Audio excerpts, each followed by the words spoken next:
अस्सलामुअलैकुम वरहमतुल्लाहि वबरकातुहू। आप देख रहे हैं देश की आवाज़ और मैं हूं डॉक्टर मोहम्मद अली हसन। नाजरीन, अभी हम अंधराठारी ब्लॉक के इमारत शरिया फुलवारी शरीफ पटना के तहत चलने वाले अंधराठारी ब्लॉक के सेक्रेटरी मौलाना अबुल कलाम कासमी साहब हमारे साथ मौजूद हैं और 29 जून को पटना में देश बचाओ दस्तूर बचाओ के मौका पर यहाँ क्या तैयारियाँ चल रही है, वहाँ बड़े तादाद में लोगों को पहुँचना है और यहाँ तैयारियाँ अंधराठारी ब्लॉक में किस तरह चल रही हैं, हज़रत से जानते हैं। पहले हज़रत अपना नाम बताइए। अस्सलामु अलैकुम वरहमतुल्लाह। मैं अबुल कलाम कासमी, सेक्रेटरी इमारत शरिया अंधराठारी ब्लॉक, और मेरा गांव डुमरा है। 29 जून को गांधी मैदान में वक्फ बचाओ दस्तूर बचाओ कॉन्फ्रेंस के ताल्लुक़ से जो तैयारी ब्लॉक सतह पर चल रही है, अल्हम्दुलिल्लाह वो काबिल तहसीन है और हर तरह के लोग उसमें दिलचस्पी ले रहे हैं।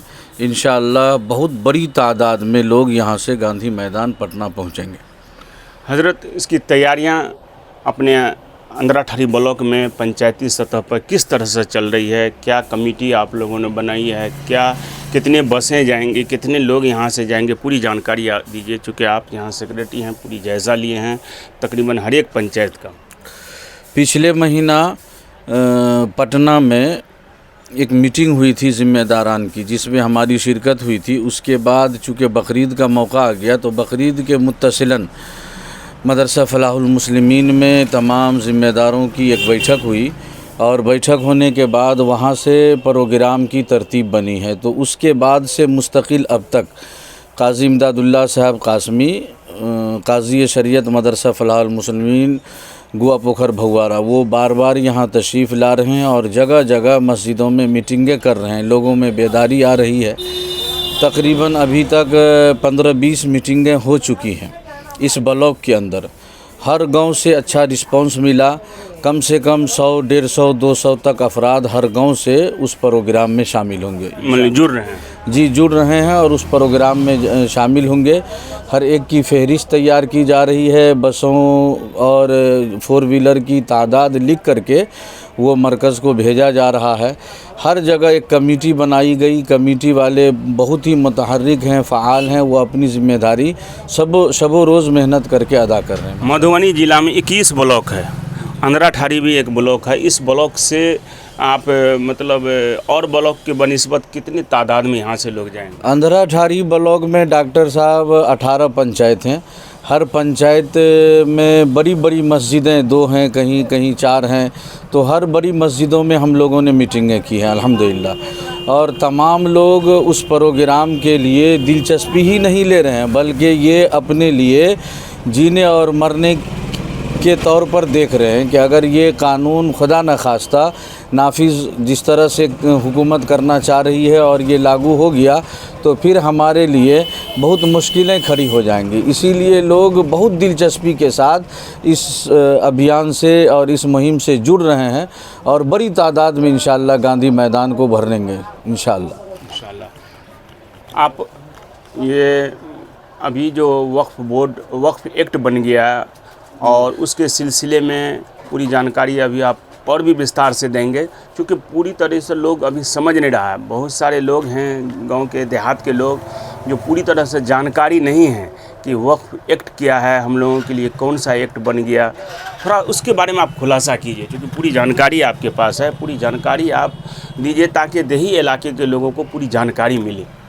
देखिए डॉक्टर साहब, ये वक्फ एक्ट आज ही नहीं बना, बहुत पहले से चलता आ रहा है। इसमें कभी किसी तरह की कोई बात नहीं आई। ये जो नया एक्ट आया है इसमें मुसलमानों की जायदाद को और मुसलमानों के वक्फ की जायदाद को, मुसलमान के कब्रिस्तान, ईदगाह, मसाजिद, मदारिस, इमाम बारे, खानका, करबला वग़ैरह को ख़तरात लाहिक हैं। इसलिए कि इस वक्त के नफाज के बाद अब वक्फ बाय यूज़र का कानून ख़त्म हो गया कि वो हमारे यूज़ में है लेकिन हमारे पास कागज़ नहीं है तो वो वक्फ नहीं माना जाएगा। ये तो सरासर नाइंसाफ़ी है। उसके बाद अगर कागज़ात मांगे जाएंगे, इस्लाम में ज़बानी वक्फ़ करने से ज़मीन या जायदाद वक्फ़ हो जाया करती है। अब जो लोग बहुत पहले 2-3 पुश्त पहले ज़बानी तौर पर वक्फ़ कर दिए तो शरअन तो वो वक्फ़ है, लेकिन आज अगर कागज़ मांगा जाएगा तो आप बताइए कि वो लोग कागज़ कहाँ से ला के देंगे। 1971 में जो सर्वे हुआ तो वो तो इमाम बारे के नाम से ज़मीन कट गई या कब्रिस्तान कट गई या ईदगाह कट गई, लेकिन कागज़ तो उसका है नहीं। तो इस लिहाज से तो सारी ज़मीनें हड़प लेगी सरकार, हमारे पास कोई सबूत नहीं है। इसीलिए ये मामला बड़ा हसास हो गया है। और सबसे बड़ी बात ये है कि वक्फ़ एक शरई मामला है।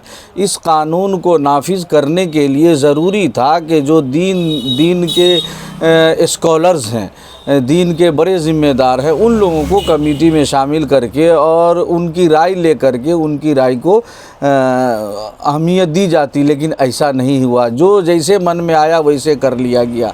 आप अच्छी तरह से जानते हैं कि कितने बड़े बड़े एहतजाजात हुए मुसलमानों की तरफ से। सब बेवकूफ़ ही तो नहीं है, सब पढ़े लिखे लोग हैं। बहुत सारे मामलात में लोगों की रहनुमाइयाँ होती है। आप जान रहे हैं जब जेपीसी के हवाले ये बिल किया गया था, उस वक्त all India Muslim personal law board के अकाबिर ने और इमारत शरिया के अकाबिर ने लोगों से कहा कि आप ईमेल भेजिए जेपीसी को। तो हम लोगों ने, सब लोगों ने मिल कर के ईमेल भेजा, लेकिन कोई सुनवाई नहीं हुई। तो हट धर्मी पर उतरी हुई है ये सरकार। अक्सरियत उसकी है, वो अपना अक्सरियत के लिए जी। वरना सही बात है कि अगर हमारा मामला है तो हमको अमल करना है, तो हमारी राय भी तो ली जानी चाहिए। ये देश जमहूरी देश है, यहाँ हर धर्म को अहमियत की नज़र से देखा जाता है और देखा जाना भी चाहिए। अगर किसी मामले से किसी धर्म वाले को ठेस पहुँच रही है तो वो काम कतई नहीं करना चाहिए।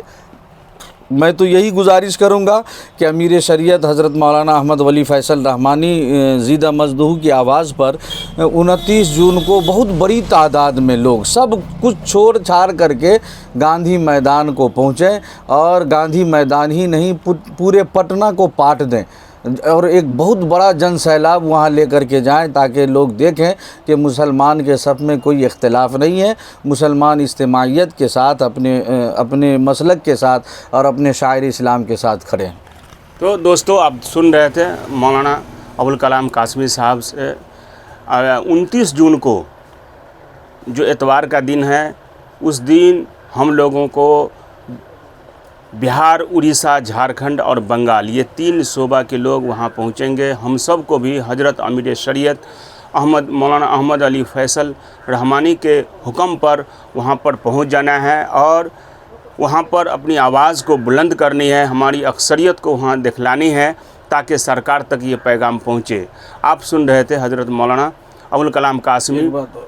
और थोड़ी सी जानकारी, एक बात और डॉक्टर साहब, चूँकि आपका भी ताल्लुक़ इसी ब्लॉक से है और आपका मीडिया, अब तक तो आप प्रिंट मीडिया से जुड़े थे, आप तो बहुत ज़्यादा सफ़र में रहते हैं और अब इलेक्ट्रॉनिक मीडिया में आए। हम दुआ करते हैं कि ये देश की आवाज़ वाकई देश की आवाज़ बन कर के एक वक्त पूरे वर्ल्ड में नाम रोशन करे।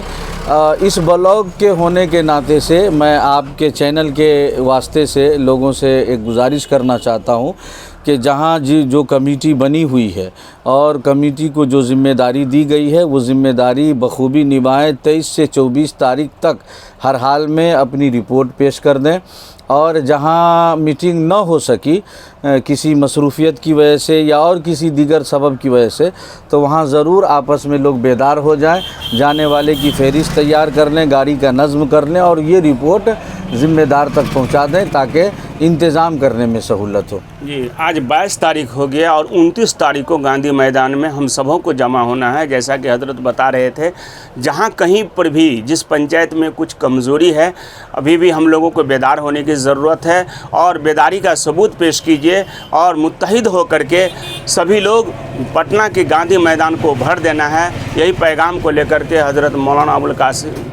अबुल कलाम कासमी साहब कह रहे थे। और ये मदरसा, ये जो है अंदराठारी ब्लॉक के सेक्रेटरी हैं, इनके ऊपर बड़ी जिम्मेदारी है। ये पैगाम हम जिस गांव में, जिस इलाके तक पहुँचे, वहाँ के लोगों को भी बेदार होना चाहिए। अगर हम अभी भी मायूस हो गए, उसमें नहीं जा पाए, हमारी अक्सरियत नहीं रह पाई और गांधी मैदान का एक कोना भी खाली रह गया, तो हमारा जो ये कुछ चैनल हैं जो हमारे ख़िलाफ़ आवाज़ उठा रहे हैं, उनको ये कहने का मौका मिल जाएगा कि ये जो है प्रोग्राम पूरा नाकाम हो गया। इसलिए हम सबों को ज़्यादा से ज़्यादा तादाद में गांधी मैदान को भर देना है, ज़्यादा से ज़्यादा तादाद में वहां पहुंच जाना है और उसमें हिमायत भी करना है। दोनों तरह से मददें करनी है, दोनों तरह से मददें करनी है। चलिए हमें इजाज़त दीजिए। शुक्रिया। अस्सलाम वालेकुम।